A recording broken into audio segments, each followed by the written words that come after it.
مجھے تو سمجھ نہیں آتی غیرت کدھر چلی گئی، دینی غیرت کہاں چلی گئی۔ ہم پتہ نہیں زندہ ہیں، ہمارا زندہ رہنا جرم ہے اگر ہم ان کی مدد نہیں کر سکتے۔ ایسی کوئی بے حس اور بے غیرت قوم بھی کبھی ہوئی ہوگی؟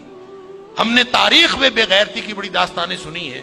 اللہ تعالیٰ قرآن میں فرماتا ہے وَمَا لَكُمْ لَا تُقَاتِلُونَ فِي سَبِيلِ اللَّهِ، اب تمہیں کیا موت پڑ گئی ہے، اب کیوں نہیں لڑتے تم اللہ کے راستے میں؟ وَالْمُسْتَضْعَفِينَ مِنَ الرِّجَالِ وَالنِّسَاءِ وَالْوِلْدَانِ الَّذِينَ يَقُولُونَ رَبَّنَا أَخْرِجْنَا مِنْ هَذِهِ الْقَرْيَةِ ظَالِمِ أَهْلُهَا، پوری دنیا پر ظلم کی داستانیں ساری دنیا دیکھ رہی ہے۔ مسجد اقصیٰ کو آگ لگا دی گئی ہے، ہماری بچیوں کو، بہنوں کو، بیٹیوں کو وہ اپنے گھٹنے کے نیچے لے کے بیٹھے ہوئے ہیں، تصویریں سوشل میڈیا پر شیئر ہو رہی ہیں، بچے چھوٹے چھوٹے قتل کیے جا رہے ہیں، کسی کو غیرت نہیں آ رہی۔ مجھے تو یوں لگتا ہے یہ ہماری نمازیں، ہمارے سجدے کیسے قبول ہوں گے؟ ہم جو مجرم ہیں جو آرام سے بیٹھے رہیں، کیا کریں؟ بے بسی کی انتہا ہے۔ میرا دل یہ کر رہا تھا کہ میں پاکستان کے جو حکمران ہیں، اگر 58 اسلامی ملکوں کے حکمرانوں کو تو ہم کچھ نہیں کہہ سکتے، اپنے ملک کو حکمرانوں کو تو کچھ کہہ سکتے ہیں کہ حکمرانوں اور فوج کے سپہ سالاروں، اگر تم ان کی مدد کر سکتے ہو تو کرو، ذمہ داری تو تمہاری ہے۔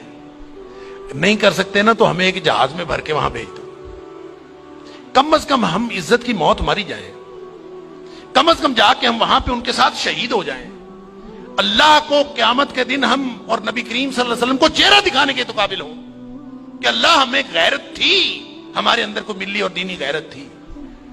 تو دعائیں ہو رہی ہیں، وہ کوئی کہہ رہا ہے کہ اللہ تو کو ابابیل بھیج دے اور ان کی مدد کر دے، کوئی دعائیں کر رہا ہے، کوئی دعائیں کر رہا ہے۔ اس طرح کے لوگوں کی دعائیں اللہ قبول کوئی نہیں کرتا۔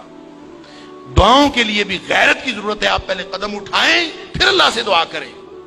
وہ بیچارے ساری ساری رات وہ لڑتے ہیں ان کے سامنے، دعا تو ان کی ہے، اور اللہ نے یہ آزمائش میں سمجھتا ہوں ان کی نہیں ہے، وہ تو جنتی ہیں، وہ تو انشاءاللہ بخشے ہوئے ہیں۔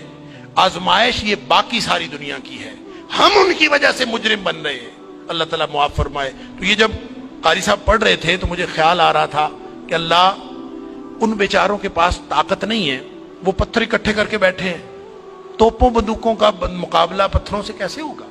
یا اللہ تو ابابیل بھیج دے، اور تو جس نے ابرہہ کو اور اس کے لشکر کو تباہ و برباد کر دیا تھا، اللہ اس دور جدید کے ابرہہ کو جو ہماری مسجد اقصیٰ کو تباہ کرنے کے لیے آیا ہے اور پوری ملت اسلامیہ دہشت گرد پھر مسلمانوں کو کہا جا، بدبخت پوری دنیا میں بدترین دہشت گردی کرتے ہیں اور پھر بات کرتے ہیں مسلمانوں کی دہشت گردی کرتے ہیں۔ میں تو سمجھتا ہوں پورے 58 اسلامی ملکوں کو اعلان جنگ کر دینا چاہیے، لڑتے لڑتے مر جانا چاہیے، اس زندگی سے وہ موت بہتر ہے۔ ہم نے کیا کیا ہوا ہے؟ کیسی زندگی، کیسا دین، کیا کلمہ پڑھا ہوا ہے ہم نے، کیسی قرآن کی باتیں، کیا قرآن کے دروس۔ ہم یہاں سکون سے بیٹھے ہیں، پنکھے چل رہے ہیں، موج میلہ پانی پینے کو مل رہا ہے، نماز آرام سے پڑھ رہے ہیں، سجدے آرام سے کر رہے ہیں، وہاں ہماری بہنیں بیٹیاں لٹ رہی ہیں۔ کہاں گئی غیرت ہماری؟ انا للہ و انا الیہ راجعون۔ مجھے تو یوں لگتا ہے کہ شاید یہ ہمارے آرام سکون سے کیے ہوئے سجدے بھی کہیں جرم نہ بن جائیں۔ اللہ تعالی ہم سب کو معاف فرمائے۔